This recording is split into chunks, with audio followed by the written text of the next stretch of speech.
Pak Ketua Pak ya, Pak, kalau di Jangkar Klub? Koordinator umum. Oh, Korum. koordinator umum.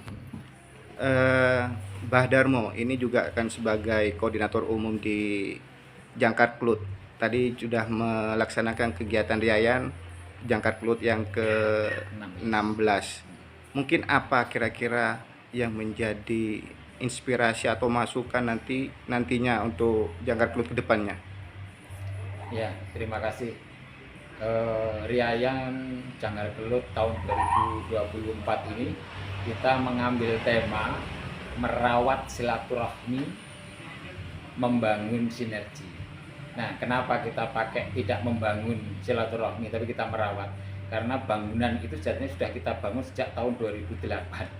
Jadi hari ini kita sebenarnya tinggal merawat, tapi ternyata merawat itu jauh lebih sulit, lebih berat, lebih banyak tantangan dibandingkan harus membangun, atau istilahnya melahirkan itu ternyata lebih mudah dibandingkan harus memastikan bahwa anak yang kita lahirkan itu tumbuh, berkembang, berbudaya, dan berakhlak serta bermartabat. Itu yang berat. Sama dengan lembaga juga begitu. Termasuk kami di Jangkar Kelut. Jadi Jangkar Kelut itu berdiri atau dilahirkan sejak tahun 2008. Nah, dari proses sampai hari ini kami selalu mengedepankan yang namanya bagaimana kita mencoba mendegradasi, meminimalisir ego-ego para pihak, ego-ego sektoral yang selama ini merasa lebih dibandingkan yang lain. Nah, inilah yang coba kita degradasi di Jangkar Kelut ini. Salah satunya bentuknya apa? Yaitu riayan ini. Jadi riayan ini kan kita mengundang dari berbagai macam pihak, duduk lesehan bersama-sama, tidak ada yang diistimewakan. Itu sebenarnya sedikit salah satu upaya kami dalam rangka bahwa kita itu setara. Ya, tidak ada yang di atas, tidak ada yang bawah. Kita itu setara, juga saling membutuhkan. Di sisi lain, kita juga sama-sama memiliki kapasitas, tapi di sisi lain kita juga memiliki kelemahan. Maka ketika kita duduk bersama dari berbagai macam latar belakang, akhirnya kita bisa saling melengkapi, saling menutup kelemahan-kelemahan yang kita miliki, yang pada akhirnya kedepannya itu nanti kita akan menjadi kuat. Nah, inilah salah satu esensi bagaimana kita merawat silaturahmi dalam kebersamaan dan kesetaraan. Mungkin bisa dijelaskan ulasan sedikit terbentuknya Jangkar Kelut ini seperti apa ini untuk ini? Ya, baik.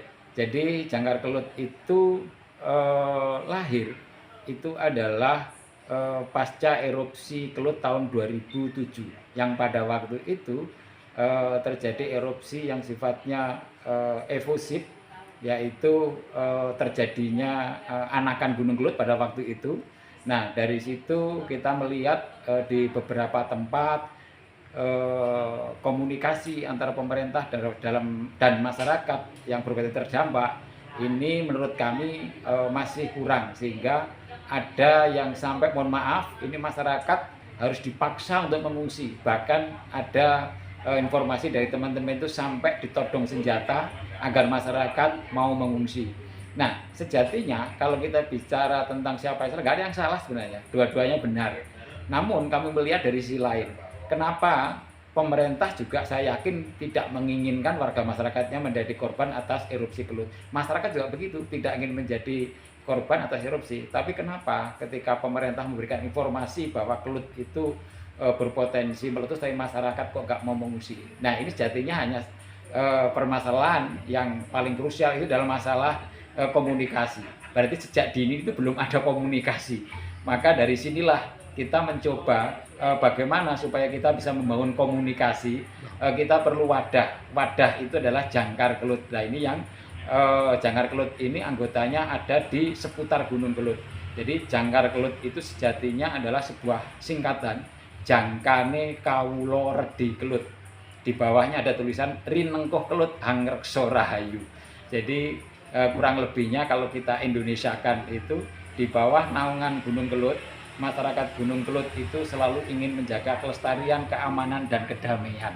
Dari situlah kita mendirikan Jangkar Kelut, lahir pada tanggal 9 Agustus tahun 2008.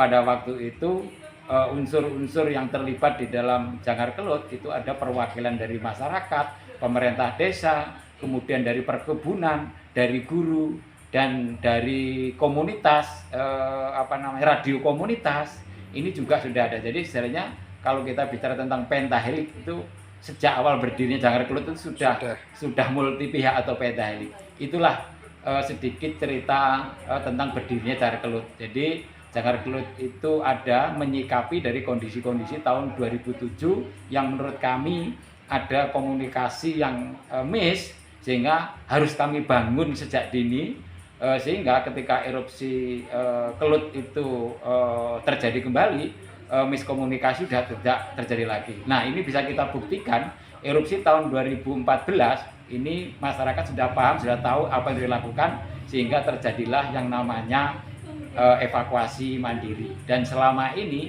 kami memang melakukan kegiatan-kegiatan peningkatan kapasitas yang tiap desa setelah kita lakukan peningkatan kapasitas kita bentuk yang namanya tim siaga desa. Kalau boleh tahu untuk wilayah-wilayah yang berada di lereng Gunung Kelut ini wilayah mana saja yang masuk ke dalam Jangkar Kelut ini?